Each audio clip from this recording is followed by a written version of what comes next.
And here we are. And there we go. So this is now a digital. This is going to be a digital drawing that we're going to work on to do this T-Rex.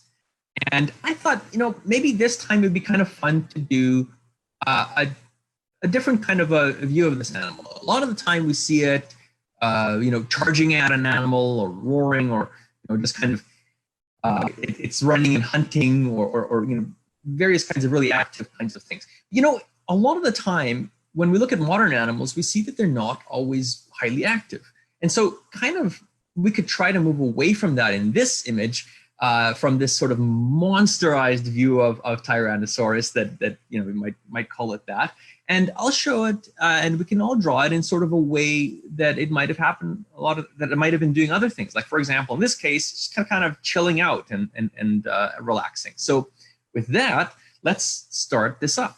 So what we're going to do here is you can grab your pencils and paper. Now, if you were able to get 2 colors of pencils or a lighter and darker one, then I would suggest that you use the lighter one first. I'm going to do this in 2 stages. One is we're going to do kind of some simple shapes to help guide us, because as artists, this is what we often do, is we break down what we see into a set of simpler shapes and then kind of draw those shapes in a sense, and then fill out the details afterward. This is a very useful tool as an artist, and you would find this very useful for many different things. And then after we do that, so we'll do that lightly or with a different color, and then after we'll put in the final details, the outlines that kind of show the actual animal, and that you can either do in a different color or darker color, more visible or more heavily with pencil, whatever makes it easier to see afterwards than the shapes. You can even slightly erase out the shapes a little bit once we get to that stage. To show you the difference, I'm going to work in red color for this first part for setting up the initial shapes. And then I'll tell you when we switch over to create the final lines, and that's going to be in black on my screen. So you can tell the difference between the two. And then I can send this, and then Alana and Nick can upload it and show you the 2 versions of the image, the rough image and then the final image, and then you can see the difference. So we're going to start using, for myself, I'm going to use this red color.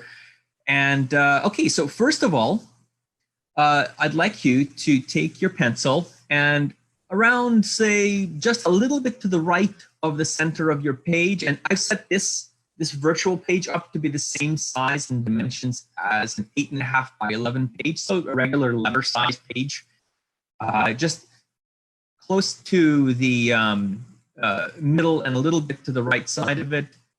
Make sort of like an sort of like an egg shape, about that big. Okay, like that. So not a big one, just kind of a little-ish egg. Oh, by the way, Alana, I loved your description of the razor-sharp bananas in the mouth of the T-Rex. That was great. That's wonderful. That has to be mentioned again other times. That was a very good description. So then the next stage here is we're going to make another shape. This is going to be a circle near the bottom of that egg and sort of intersecting it like this. Smaller than the egg, and just kind of a little bit overlapping it. And we're going to do another circle. And this circle is going to be just a little bit to the, a little bit smaller than this last one. And right here, like that. Okay. So we're dealing with a lot of eggs. Oh, and incidentally, these are a couple of these might be good models for the shapes or not sizes, but the shapes of some dinosaur eggs. So you may or may not know, but some of the dinosaurs had eggs that were very round. So you have like some of the sauropods and some of the duck-billed or hadrosaur dinosaurs had these beautiful round eggs, very different from some of the theropods or meat eaters, many of which had these long, skinny eggs. And so some of these round ones here, we could call them hadrosaur eggs or duck-billed dinosaur eggs or sauropod eggs. Okay. So the next shape that we're going to do is this is going to be a rectangle. Okay. So take that last circle, the little one that we created, and start from the top and just kind of create slightly downward, not quite to the side, slightly downward. We're going to make a rectangle that's about the same height as that circle. I guess that connected like that. Well, that's fine. Didn't need to connect it there. Yeah. Okay, so there's our rectangle. A little bit slightly pointed downward, not much. So this is weird, right? Like what? This doesn't look much like a T-Rex yet, does it? You'll see in a second what's going on here. It's there's a very specific reason why we're doing this. The next shape we're going to do is imagine a house that's become very tired and has fallen right over sideways. Okay. So we're going to put kind of a house on its side to the end of this rectangle. That. Okay.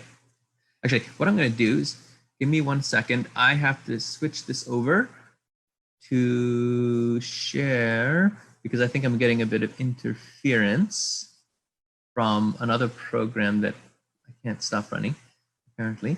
But I'm just going to switch it to here. So we're just showing you the observation here. Okay, so here we are. We've got this egg, these circles, and this sort of rectangle and little house shape.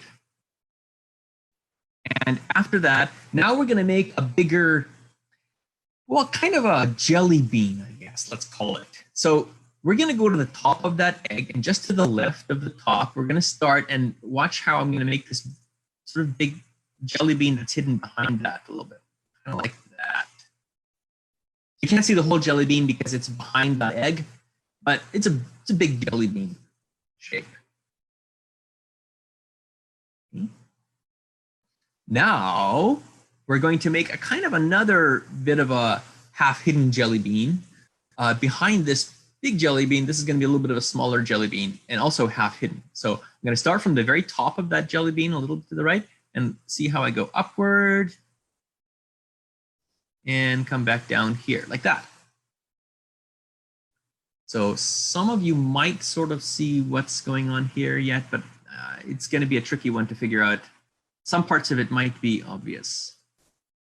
The next thing that we're going to do is add kind of another little shape here. It's kind of, oh, what do we call this one? Kind of. It's sort of a rectangle-ish, kind of an angle-like thing right there, underneath the big jelly bean. Yeah, this is going to be a very different kind of shaped view of the Tyrannosaurus, but I think it's more interesting in many ways than some of the typical images that we get, and so we'll see how it works out. The next one is a triangle. Go to the end of that little angle thing that you made, and we'll make a triangle coming out of it like that. Okay, so now we've got this strange shaped animal happening here. Okay, so at this point, we're going to go back to, because I like jelly beans. We're going to make one more. This is a little bit smaller than that last mid-sized jelly bean. That'll come off the top of that last jelly bean, and it's sort of an upside down jelly bean. See? Like that. Okay, so now I'm just going to actually fix this a little bit. You don't have to erase this. It's fine. I'm just making it a little bit smaller. I had a couple of little shapes under there that were set up. I wanted to try to get this right, but that's close. That's good. Now, some of you might sort of figure out what's happening here, but I'll let you guys see. So just to give us an idea of what's happening here, you may have guessed that this last jelly bean and then the one under it are the head and the neck of the Tyrannosaurus. And then the great big jelly bean in the middle is its body. Those circles and egg and the house and the triangles and the rectangles, those ones, and you'll see afterwards why this is important this way, are its legs. And this is not the way you usually see the legs of Tyrannosaurus portrayed, but there's a reason why we're doing it this way, and I'll show you afterward, as soon as it becomes obvious. But for now, what we're gonna do is we're gonna add kind of a hook shape, sort of like a banana, I guess, since we're on the theme of bananas from the teeth. Sort of like that, but not quite a banana. We're gonna come down from that top jelly bean, and you see how it kind of hooks like this, like that. So the reason we're doing this one here, and I'm just gonna do a little bit of erasing. I want to make it a little bit different shape here. It's the same. Remember, as artists, you'll rarely get a shape right the first time. I'm demonstrating this, and I'm kind of helping myself with some shapes I've prepared beforehand. But a lot of the time, if I'm doing this from scratch, I'm going to be doing a lot of erasing and redrawing and stuff, and this is normal. You should expect that it's going to take a lot of practice to get drawing done in a way that you want it to look. And it's normal. Don't be hard on yourself if you don't get it right the first time or the 10th or the 50th time. Just keep practicing and have fun. That's the main thing. So this here is the lower jaw of the animal. And the reason why this lower jaw is like this is it's not roaring in this case. It's open. It's got its mouth open, but this is a chill T-Rex. He's just laying there and he's yawning. So, animals may have yawned back then. Modern snakes and lizards yawn. Birds yawn. Could be that Tyrannosaurs yawned. The next thing we're going to add is go to the very first egg you made, and then from the top left corner of that egg, eggs had corners, but let's pretend, we're going to draw kind of a longish egg like this. There. A part of an egg. It's not the whole egg. It's hidden behind it. Okay. And now we get to add the animal's tail. Now, think of taking a banana, and let's pretend that banana was made of not banana, but like clay or something that can stretch. And then you took one end of the banana and stretched it out further. So that's what we're going to do. This is a stretched out banana. So it starts out as kind of like a regular shaped banana, and then it stretches and hooks. This is the tail of the animal. I want to make sure that you guys can get an idea that tyrannosaurs and a lot of theropods had these massive beefy tails. They're a lot thicker and muscular, more muscular than in the past it's often been presented in artwork. These guys had really powerful muscles in their tails. And so you want to make sure that when you're drawing your Tyrannosaurus, that you give it a nice hefty tail. And so we're looking at the tail a little bit from underneath here. So you can see it's really thick and wide. And they had these great big muscles that came off the backs of their hind legs that connected to the tail so that they could swing the tail. And so they would have looked really, really fascinating when they were alive. Okay, so next we're going to put another little egg. So think of like a small bird's egg at the base of the jaw of the animal. So that hooked shape that was coming down off the bottom of the head, go to the bottom corner of that, and we're going to draw a little egg like this. See that? We are looking at this part of the animal down at the lower part of the jaw. If you feel your cheeks, at the very bottom of your cheeks where your jaw is, you can feel there's that bulgy stuff, the muscles that are underneath there that are used for chewing. That's kind of what we're looking at there, some of the muscle bulge. Now, tyrannosaurs had small arms relative to their bodies. And in this case, we're not even going to see them as well as we normally would because of the way this guy is reclining. But we're going to see part of it. So we're going to draw in a part of where the arm is. And just because we have this egg theme going, we're going to draw another guide shape as an egg, another small egg.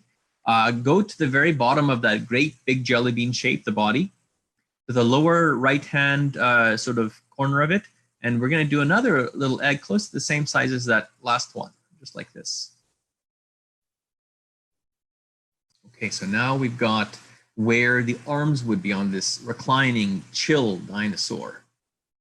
And then one last little bit of a guide shape we're going to add is to the lower left-hand sort of corner of this egg. We're going to make one more little egg, and that is like this. The reason for that is because that slightly larger egg where the arm is kind of represents the upper arm, the humerus and the flesh on top of it of the animal. And tyrannosaurs had small arms relative to their body, but if you looked at an adult Tyrannosaurus, those arms are incredibly muscular, and they're at least as big as like huge Schwarzenegger type of arms. And their lower arm, their forearm, was much smaller compared to their upper arm. And so you would have this really big muscled upper arm, and then still muscled, but relatively smaller and shorter kind of lower arm. And then the two fingers, actually, if you wanted it accurately, a Tyrannosaurus's fingers are like this. And so they would have held their hands like this, basically, so they could kind of clap, and then our thumb would be the equivalent of their first finger, and then the next finger is our index finger. So that's kind of how it works. So now we have the guide shapes for this Tyrannosaurus that's chilling out here. And what we want to do now is fill out some of the details. And if you would just give me 1 second, I have to just go and turn on one last thing here. Okay, and now we're ready to do this. Sorry, I lost one of my visual references. I had to go and turn that on. Okay, so now what we want to do is actually switch over to either the darker color of pencil you have, or if you have like a pen or a Sharpie marker or something that's darker, or just use heavier lines with your pencil. If you want to, make sure that these guide shapes remain visible for you. But if you want to, you can just sort of partly erase them out to make them less visible for when you put in your final details. But make sure that you still see them, because we're going to need them for this next stage to be able to guide the lines that we're going to put in there. Anyway, so that's what I'm going to do is I'm going to shift now to a black color, just to show you that now we're working on the next layer of detail here. Now we're going to actually make this into an animal, into an actual, drawing, a finalized drawing of the animal. So to do that, we're going to start around the head.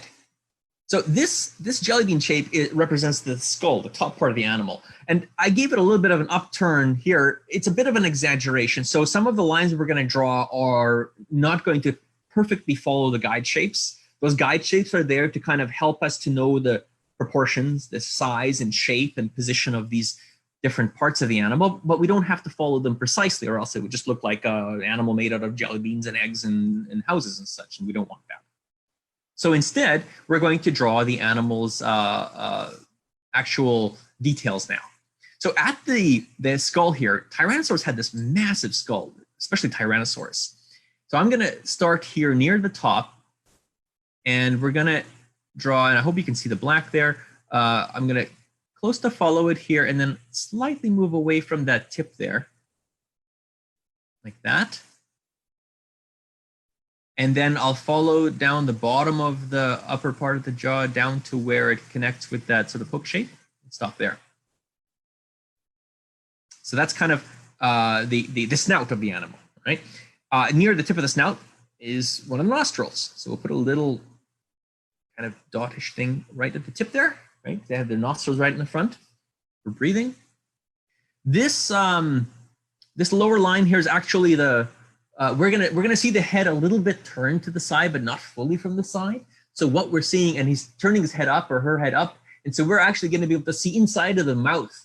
And so you're seeing that line at the bottom is the far side of the jaw. So if I have my mouth open, this part. So I'm going to draw in another line here that shows the nearer side of that jawline. Okay, so here we go, and it goes all the way back here. Now this guy's had really quite long mouths. go as far back as that. So now we can see inside of the mouth here. And one of the things that scientists talk about a lot is what was the soft tissues like of the animal? What was around the face? Did it have sort of these fleshy parts on the mouth or not, for example? Sometimes people call them lips or something, for example. Do they have anything covering the teeth, or the teeth fully exposed? We don't have actual soft tissues preserved of those parts of the animal yet, so there isn't an absolute solid answer on that. I'm going to go a little bit in between here and give it a little bit of some of that tissue around the teeth, but not fully. And so we're going to have some of the teeth sticking out. So we're going to put some of the teeth on this side. They're not as big visible as the huge banana tooth that Alana had there before, because it's sort of maybe covered by a bit of tissue.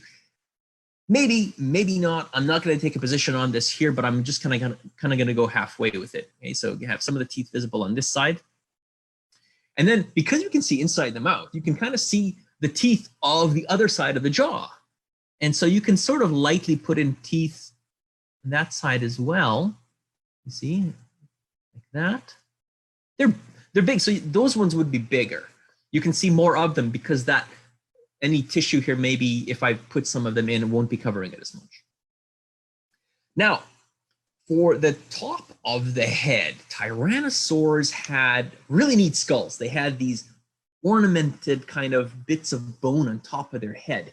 Some of them had kind of a rough bone on top of the snout. There's a new species and genus that was just described that I had the pleasure to illustrate called Thanatothoristes. It's a new Canadian tyrannosaur, and it even had these vertical kind of ridges on its snout on the part of the upper jaw just above the teeth. Tyrannosaurus had kind of a Tyrannosaurus had a bit of a sort of roughness maybe around the top of the snout, but it also had these really neat little called lacrimal horns, but not so big as some of the other ones like Gorgosaurus. So up on top where the eye would be, and actually, why don't we put the eye in first? The eye will be located right here. See where I'm putting it? And it's not big. That, compared to the head. And right above the eye, there's a wee bit of a bump, maybe not much. It's kind of where there would be these two little bumps coming out the side called lacrimal horns, named after, made a big bulge there. These lacrimal bones, which are just above the eye sort of thing. Now, one thing that Tyrannosaurus had was behind the eye and above, there are these better developed ornamentations, these bony bosses, they're called. And so there would have been a little bit of a dip here, and then, oh man, my pen keeps making these big blobs. Okay, and there would be a little bit of a dip right above the eye, and then right behind it, there's this quite a big bulge. And the way, and this is a little bit more kind of jelly bean shaped, kind of like that. It almost looks a little bit like a squashed ear. It's not an ear. It's a bulge of bone, and would have had like fingernail material on it even to make it bigger probably. So that kind of fits back there. So these two are, there would be a couple of bulges there. Then the back of the head, you can just kind of even put a dotted line. It's not too visible. Okay, so there is what the head, the top of the head of the animal looks like. Now for the lower jaw, we're gonna follow this line of that hooked part out to the end. And at the end here, it's gonna be a little bit sharper corner. Come down and then follow it back. And you see, remember where I put those cheek muscle bulge? We're gonna kind of bulge out with it and then connect up back here with where the back of the skull is. And then again, because his mouth is open, he or she is yawning, so we're gonna be able to see inside of the lower jaw as well. We're gonna start at the back end of that, of the mouth and draw along that bulge that we created near the cheek. And follow it down, and there's a bit of a curve, kind of like that other jawline, and it connects up with the front corner of the mouth like that. The mouth is open. One other thing, you see how on the far side of the lower jaw, it comes up like this and curves way up, and on this side it curves way down. Well, what we're showing on this far side is there's these strong muscles and such that are pulling the mouth together. And so we see those ones right there, and we're going to put that on our side as well. And so you see how just below the eye and a little bit in front of it, I'm going to start there and come down with a line to join the upper jaw and lower part of the mouth there. And then when we turn off the rough sketch, I'm just going to do that here just to give you a quick peek. That's what it'll look like. You see, there's that bit of muscle in between the jaws. Okay, I'm going to turn the rough back on here so we can see it. Okay, good. There. Now we're going to put some teeth in the lower jaw as well. And again, these were big teeth. Now, Tyrannosaurus is really huge, right? So these teeth don't look big here. They're a little smaller than the upper jaw teeth, but the upper jaw teeth were also a little bit more hidden in our case. They might not have been hidden. They might have been fully exposed, but we're just kind of going to go with this for now this way. You could even put a bit of a tongue visible in there on the lower jaw. I'm just going to put it at the bottom like this because she's not sticking her tongue out, just kind of yawning in the bottom of the mouth like that. So it's just kind of visible. The neck of Tyrannosaurus. These guys had amazingly large muscles to hold up that massive head and to be able to keep it up and keep it moving, right? So there's usually quite a nice bulge of muscle that comes from the back of the head. There's that big bulge of, okay. From the back of the head, bulges like that, and then down toward the body like this. On the bottom side of the head, the throat, we're just kind of going very closely follow that line and connect it to the body of the animal. Now here's where it gets interesting. Most people will draw the Tyrannosaurus, or most drawings of Tyrannosaurus show it walking or standing or running, you know, or dancing or whatever. This one is reclining. She or he is just chilling. So this body we're seeing not from the side exactly, but a little bit like it's turned on its side.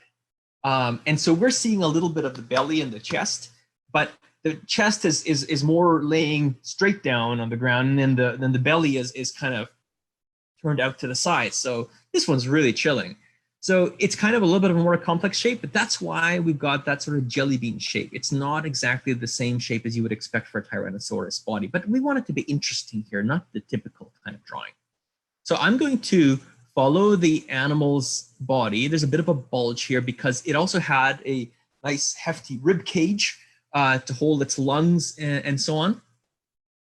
And so we're going to pretty well follow this shape toward that egg. And then down toward the front here, it'll come down, and then you can kind of end the line before it gets to the end of where the throat joins. There would actually technically be some maybe folds tissue here you could add, because here the neck is kind of turned relative to the body, right? A little bit upward. And so just like when we turn our neck or whatever, sometimes we might get a few folds, or like in our arms and so on, where we bend something, we get some folds of flesh. So that might have happened with some of the looser skin. Especially when we get older, we get a little bit more looser skin, but that's okay. Now the chest of the animal, these guys would have had a little bit of a chest, strong muscles, pectoral muscles would have held those relatively small, but still relatively well-developed arms in place. And so we're going to have a bit of you see how the jelly bean kind of comes out from the neck? Well, yeah, that's because these guys had a bit of both muscles and bones, the collarbones in that area to hold the animal's body in its proper shape. It doesn't collapse. The arms of the animal, we're only going to see part of it, remember. We're not actually even going to see the fingers. We're only going to see the upper arm. So here we're going to take that larger of the two little eggs there. And I'm going to just kind of take the upper part of it and draw that like this and stop. And then that little egg represents the upper part of the forearm. So it's like this. Oh, sorry. Imagine it's like this, right? It's relaxing. The upper arm is that bigger egg, and then the lower arm is that little egg. That's what we're seeing here. We're seeing that sort of curvature of the muscles in the lower arm right here. Okay? And then the fingers will disappear, and they're disappearing because just like if you put something in front of that arm, you can't see the fingers. What's in front of this one is one of its feet because he or she is reclining. And I'm going to put that in afterward, but I'm going to start with the other leg first. Okay, so we know what's happening here. So I'm just going to finish that arm, the back end, the elbow. The elbow is visible, and that's back here. A wee bit of an elbow, like that. Okay, so that lower part is the forearm, top part is the upper arm. And if you wanted to, you could add maybe a few little folds of tissue here. And that's at the shoulder area here, where the arm is kind of pushed back, and it's just reclining. We're going to go to the leg that is on its right leg. And the right leg is the one that is facing upward in this case, because this dinosaur is laying on its left side. So tyrannosaurs had these giant, big, muscular thighs.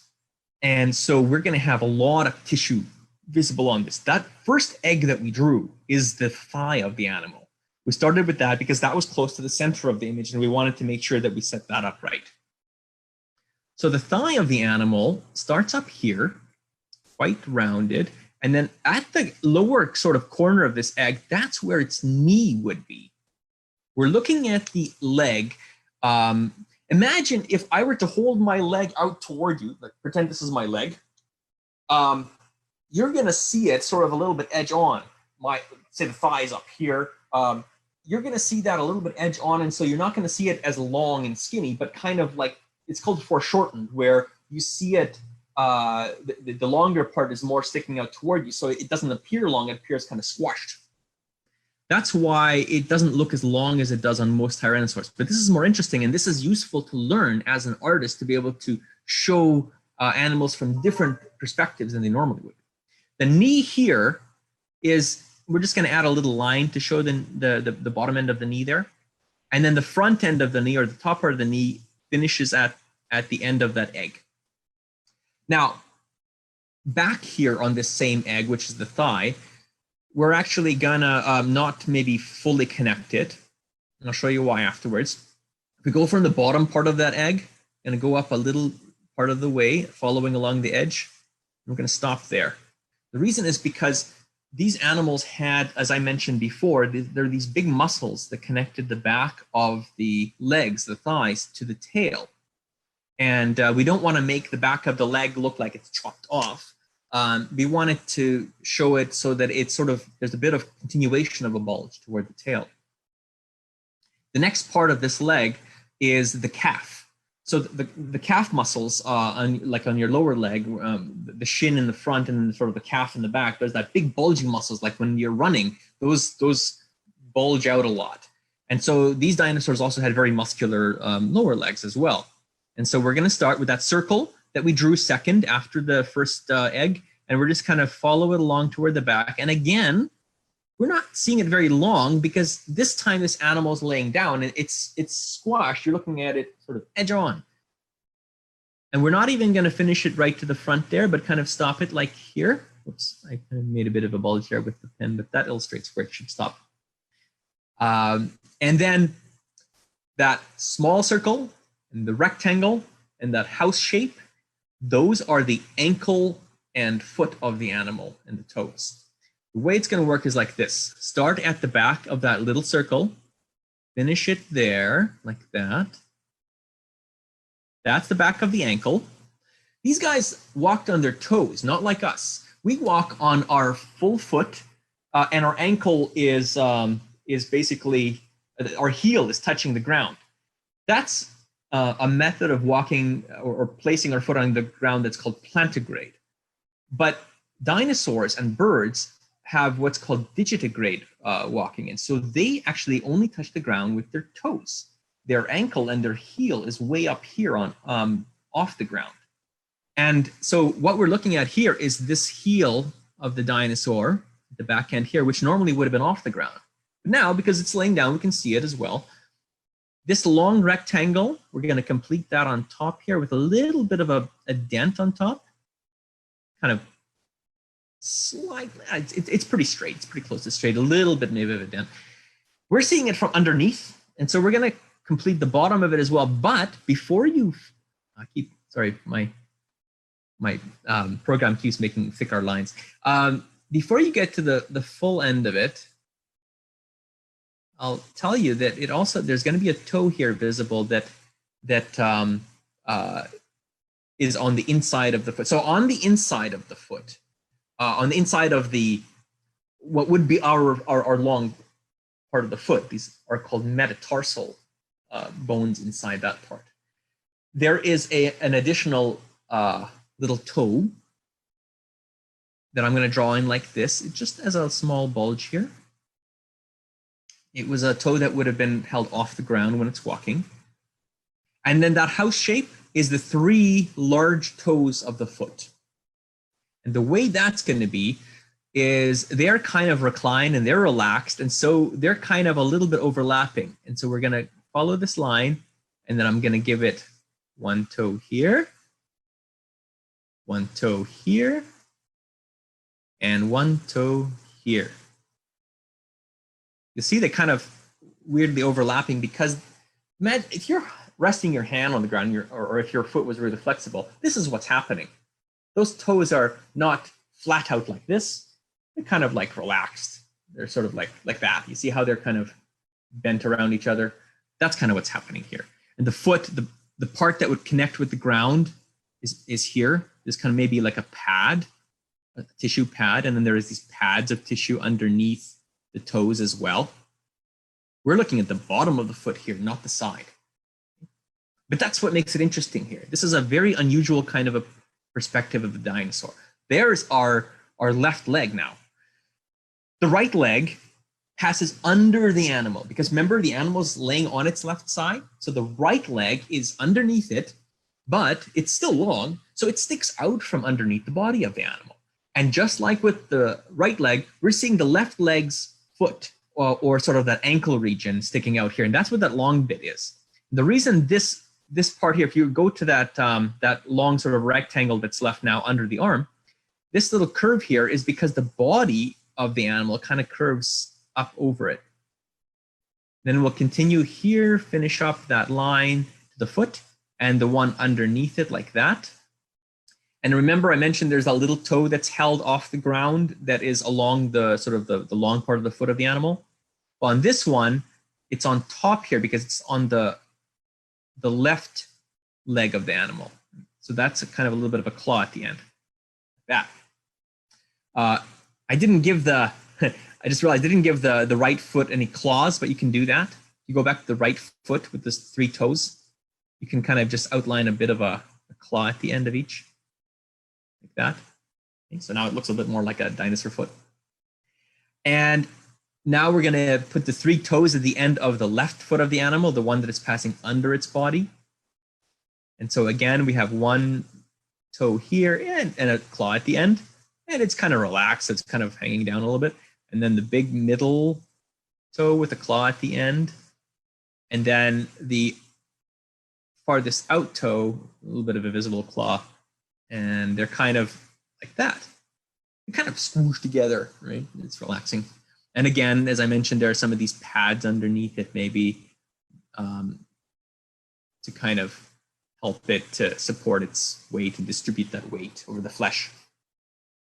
I'll just see there's a little gap here at the chest. I'm just going to connect that to the foot now that we know where the foot is.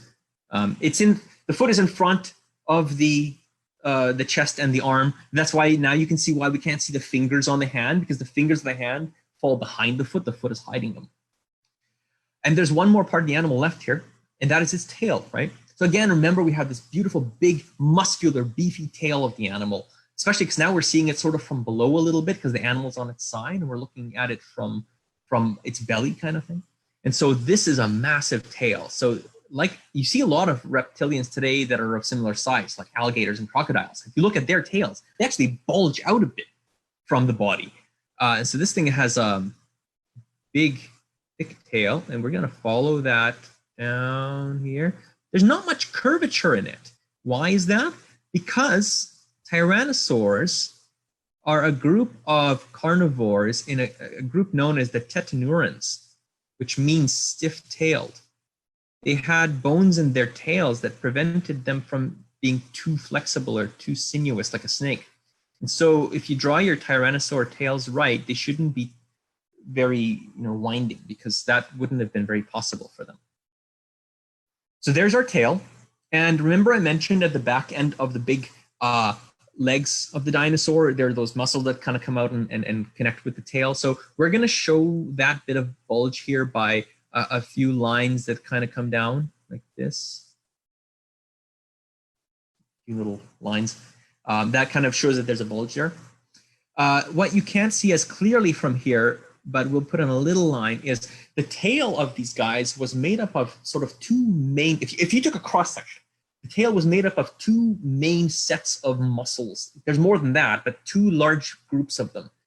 One group would have surrounded, would have been on top of the, mostly on top of the spine. And then there's the spine, and then there's another bulge of sets of muscles underneath. And there would have been maybe a bit of a dent between those two. And so if you looked at it from the side, you would see this bit of a groove, sort of. There's that big, sorry, my pen keeps malfunctioning. Bit of a groove that comes down along the side of the tail like this, part of the way. It's not very visible because, again, we're looking at the animal's tail a little bit from below. So that groove, which is normally on the side, is now turned that it's on top. But there we go. That's it. And one more thing we're going to add to this animal. Two things, actually. One is look at where the arm is. We're just going to put a little bit of a line to show that there's this set of muscles that are lined up and overlay the scapula or the shoulder bone of the animal. Okay. And so there's just a bit of a line here, not much. It's just a bit of a line, and even a dotted line like that, kind of like that. So that kind of helps us to show where the animal's side is. If you want to, you can even show a few of the ribs a little bit showing through, not much, unless it's a really hungry animal, like that. The last thing, this animal needs to be able to hear, right? Well, dinosaurs, like modern birds, had an ear hole, not like a big auricle or fleshy ear like we have, but they did have a hole that would have been visible. That hole is, be careful where you put it, because a lot of the time it's put in the wrong place in drawings. You see where I put the dotted line on the back of the skull? It'll be right at just behind that, in a sense. So it would have been in the skull, but it would have opened just behind some of that, most of that skull. So here we have this little dot of an ear. It's actually a hole. There we go. Now we have our dinosaur. If you wanted to, you can even put in one or two lines like at the thigh to show there's a couple of big muscles that run down the thigh. So I'll just put in one of the grooves along it here. There's a dotted line kind of thing like that, just to show it. And that's it. So what we have here now is a dinosaur that is not roaring, well, it's yawning, it could be roaring if you want, but not attacking something, not running. They're fun to do, but I find it really fun to draw animals that are sometimes in different positions, like laying down. Oh, and I'll just take off the rough now, and you can see the finished version. Ta-da! And there we go. There's our laying down Tyrannosaurus having a nice chill day on the beach or wherever, and that's it. Now you've drawn yourself a Tyrannosaurus laying down. And then just one last thing I wanted to mention, and I think that Alana and Nick have already maybe uploaded this. I included another activity for you guys. So if you're spending a lot of time indoors now, there's a fun thing you can do. You can build your own dinosaur and use it to create more drawings of dinosaurs or tyrannosaurs from different postures as well, not just laying down, but any way you want to position it. Kind of like an action figure. So I'm going to switch over to unshare that and share with you the picture that I set up for you. And you can download this and print it out. It's on 8.5 by 11 inch paper. And it's got the instructions included on it. So you cut out all of those shapes. And these are the different parts of the animal. And then those little bullseyes that I've drawn, and they're marked with the red numbers, you stick something in those, like a toothpick, through those various ones. or you can do like a wire and then twist the wire together, or string even, or pipe cleaner or whatever. And then when you stick those together, you get an animal that has joints basically that can move. And so you can have reposition the legs and reposition the neck and the head, and the jaws can open and close. And I put at the bottom there how you should stack them together, what's on top of what, so that it works properly and shows properly. And then when you put it together, when you assemble this model, you can make it do all kinds of different poses like this. These are some samples that I put together of different ways that you can actually pose this animal once you put together all of these pieces. And then you can use this to make other drawings. If you wanted to set that up and you put a piece of paper on top of it and you trace it, you can do your own drawing. So anyway, that is one more fun thing that you can do. You can color it.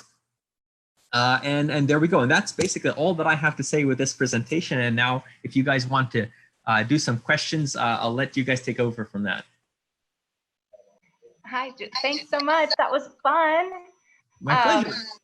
Yeah, and those things are up on our website, spexhibitions.com. And then if you hit additional programming, you'll find those. And then there's also a coloring sheet for the little ones who maybe weren't quite ready to do a full drawing program. So you can check that out. Just for fun. Here's. Oh, wow. Excellent. Great job. Right on. So thanks. Nice. Julius had a great time. We had a couple questions. One is, do you have a tablet and stylus that you recommend for beginners? What kind of maybe program and tools would you suggest for computer drawing for beginners? That's a good point. Actually, nowadays there are quite a few different kinds of things available. When I started, they were just starting to be more available in a widespread way. In those days, there was I use Wacom for mine. Basically, that's the company. Most of the work I do is on what's called a Cintiq, Wacom Cintiq. It's a digital interactive LCD display, but that's like a little bit more high end. But if you wanted to get into it, there's a variety of different things. I think Bamboo makes several types. And also a lot of people now, if you have an iPad, you can use that to draw. They have programs available for iPads and like a, what it's called, is it a, anyway, there's like a pencil that comes with iPad that you can use to draw right on it. So a lot of the different of those tablets do come with the ability to draw on them as well. So those are good ways to go. But you can find quite a few different brand names now. So look for, a lot of them are now really good quality too. So. Okay, great. I think Nick wanted to do the poll one more time, and then I have one more question. So there's going to be a poll that pops up again. But another question that just came in is, what would you suggest for better understanding of shape and anatomy of dinosaurs? Ooh, yeah, that's good. There are lots of great books out there. For tyrannosaurs particularly, or dinosaurs in general? Sorry, I missed that. Since we're discussing Tyrannosaurus right now, is there a good book that, because what you showed us today really shows that you need to understand the inner workings of the dinosaur before you can make a good decision. There's lots of good, oh, sorry, yeah. Well, just what would you suggest for researching Tyrannosaurus? There are lots of good books, but also a lot of what I do is I look at scientific publications. So nowadays you can search online and find the actual scientific publication that described a particular dinosaur, or that describe them further.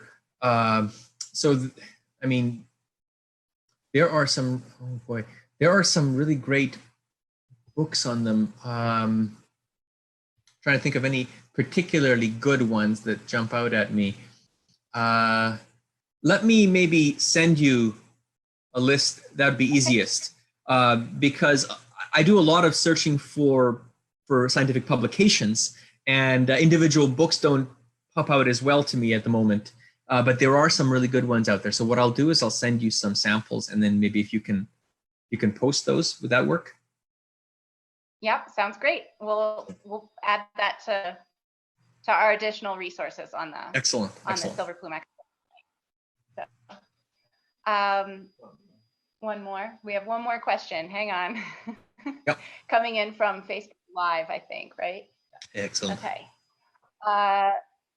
Do you think, Julius, do you think it is 100% necessary working digital nowadays, or can you make a career in illustration working in traditional media? Oh, that's a good question. It really depends, I guess, on how do you say? You can definitely do it with traditional as well. The reason that I do it digitally is because digital media is really good for scientific illustration so that you can change different parts of the image if necessary. And since I work with a lot of publishers and museum exhibit designers that might require changes in the design part of the way through, it means that I don't have to paint the whole image from scratch again if I've done it in such a way that makes it difficult to make a modification on it. So that helps, but it's not absolutely crucial. And I know many artists that do work only in traditional media. And to tell you the truth, I like working in traditional media a lot more than digitally. It's more fun to mix the paints and apply them to the canvas. To me, it's more rewarding. I love doing that. And even when I'm doing digitally, I like to digitally paint rather than do this photographic compositing where I'll take parts of photographs and clone things or whatever. I like the process of painting, whether it's with traditional media or sort of simulated in a sense with digital painting.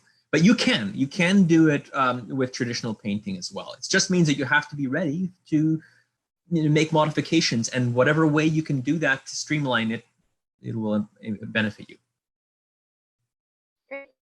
Thank you so much for joining us. And is there any other questions? Let me just double check. No, I think we're all set on questions from Facebook. So thank you so much, Julius. This was really fun. And yeah, it's been fun for me too. Anyone else joining in, if you wanted to post your drawings, we can make sure that Julius gets a look at them if you want. So oh yeah, it'd be great to see. Hashtag draw a T-Rex. So yeah, so post them up, hashtag draw a T-Rex. And yeah, we look forward to seeing what everyone Yay. thinks. So well, thanks very much for having me. It's been a lot of fun. Yeah, good. I hope that we do these more in the future. So I'd love to. All right. Take care.